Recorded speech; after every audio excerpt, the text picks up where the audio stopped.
It's a tale that has puzzled Montgomery and Macon counties for nearly 2 decades. It was November of 2003 when Dr. Mont Highley ventured to the family's farm in the secluded community of Shorter in Macon County to meet his 33-year-old son, Mont. Dr. Highley arrived at the camp expecting to find Mont, but what he discovered was emptiness. The camp, though still alight with flickering lights and the television playing in the background, was devoid of Mont and his Chevrolet Tahoe. Dr. Highley, assuming that Mont had merely been sidetracked by other plans, decided to return to Montgomery. We've talked about it when we were researching in Mont's case that boys especially don't always think things through. They don't think always to say, oh, hey, change plans, or let me turn those lights off or whatever. They're just like, oh, yeah, I'm going to come hang out. And then they just like run out, you know? And so I imagine that's a lot what it is, because one thing that Dr. Highley has told us is that like Mont was kind of a creature of habit, like, or convenience, not habit, convenience. Like if it was convenient, that's what he was going to do. So his friend called and he was like, this is hypothetical, assuming this is what Dr. Highley thought. His friend called, said, hey, let's go watch the football game. He's like, all right, dude, I'll be there in a minute, and left. Yeah. Wasn't unexpected. Probably had happened before, actually, Yeah. Just left everything as is, didn't bother doing any kind of preparation. Or Yeah. And he probably walked in and was like, seriously? It could be. Every light? Are you kidding me right now? Yeah. You didn't even lock the door. Like, come on. Yep. Little did Dr. Highley know that within a matter of days, the Highley family's life would take a chilling and irreversible turn when Dale Segrist, a former attorney and Macon County judge, called to say that Mont's Tahoe had been found at their camp, just 2 miles away off County Road 30. That revelation jolted the Highleys into action, igniting a frantic search for Mont that would grip the community's attention. Days turned into weeks, with every passing moment amplifying the anguish of uncertainty. It was really cold. Yeah. This is the end of November into December, and we talk about the Alabama weather is so finicky and that sometimes it can be warm, sometimes it can be cold. But this is in Macon and Montgomery County. It's not really on the coast, so it's a little less warm in the actual winters. Like the more north you go in Alabama, you actually start getting more into the wintertime, actual real winter weather. Yeah. But this was one of those years where we actually had winter weather. Like, so Christmas was actually cold. So it was actually cold. I think that maybe during the day, the highs were in like the 60s. Right. But at night, it was like freezing. Yeah. So that was kind of nerve-wracking when we talked to Dr. Highley. He said that was one of the things that they kept thinking about was what kind of clothes did he have on? If he's lost out here in these woods, it's cold. How long does he have? If every day it's starting to get more and more critical. Right. And it wasn't until January of 2004 that mystery took a even more sinister turn, when Johnny Johnson, a name familiar to the Highley family, stumbled upon a haunting discovery.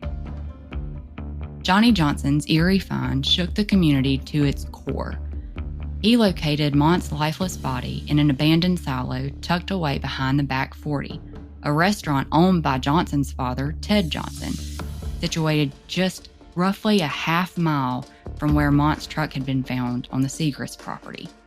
That was one of those things that once we realized where everything was located and how close everything was located, we went kind of on a hunt to place everything where it was. And it took a little bit of deciphering, because you were looking at Google and you were looking at old maps and you were looking at newspaper articles and all. It was interesting trying to figure out exactly where everything was. It is. And if you actually go look on our website, Mont's case is one of the cases that we actually have up under our Alabama cases. Mm-hmm. We actually have a little map with the locations on there and the line showing kind of where everything was, the distances, to make it a little bit easier, because sometimes you really just need to be able to see it. Right. And there was a timeline that we posted also to go along kind of with the whole thing. Mont Highley, a striking figure with dark brown hair and captivating blue eyes, was the embodiment of Southern charisma. Born into a family of distinction, he was the youngest of 3 children born to Dr. Mont Highley, a successful and respected physician in Montgomery, and Gail Highley. Mont's journey through life took him from Montgomery Academy, where he excelled as a multi-sport athlete, to the hallowed grounds of the University of Alabama. He embraced the Southern trifecta of hunting, fishing, and football, namely the Crimson Tide, with a fervor that was unmatched. But Mont was more than just a sports enthusiast and an outdoorsman. He was a free spirit who charged his own course, living life entirely on his own terms. One thing that I don't think has also been talked about really is Mont knew the Segrest before his truck was just found there. And I think that's probably been part of the intrigue around his vehicle being found there. Wade Segrest, who is Dale's brother, was actually the headmaster or principal at Montgomery Academy when Mont went to school there. And Wade's son actually played football. I found football stories or newspaper articles talking about the two of them being on the same team, game recaps or things like that. Right, yep. And then Dale also has a son named Mike, who is the current Macon County DA that is that same age group. So these guys grew up playing sports together and seeing each other out and about. I don't think that Dr. Highley actually had the property that their camp was on that long. I think maybe they'd had it a year or 2 at the time. Mm-hmm. But the Higleys and the Segrests knew each other previously. Right. It wasn't like this was just somebody random who they had never met before. Right, exactly. A lot of people, I think, just make that kind of assumption that, oh, his truck was found on our property. Who is this man? Yeah, and it's not really talked about either that there's this, potential link there. No. Reaction, maybe. Yeah, what was he doing there? Kind of odd. I just think that's probably something that's been looked over. It probably wouldn't have necessarily been surprising that his vehicle would have been found there because our understanding is that, maybe Mont would actually go hunting, like duck hunting and stuff with the Segrest sometimes. Yeah.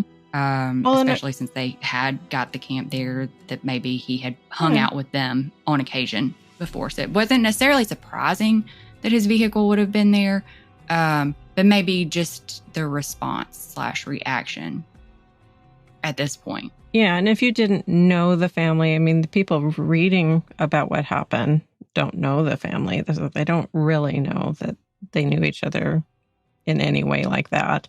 Right. But, you also have to think it's the holidays. It's the beginning of the holiday season. Thanksgiving just happened. People out in small communities, farms, lots of, younger people. A lot of people have gatherings around that time too. So, And this was a massive search effort.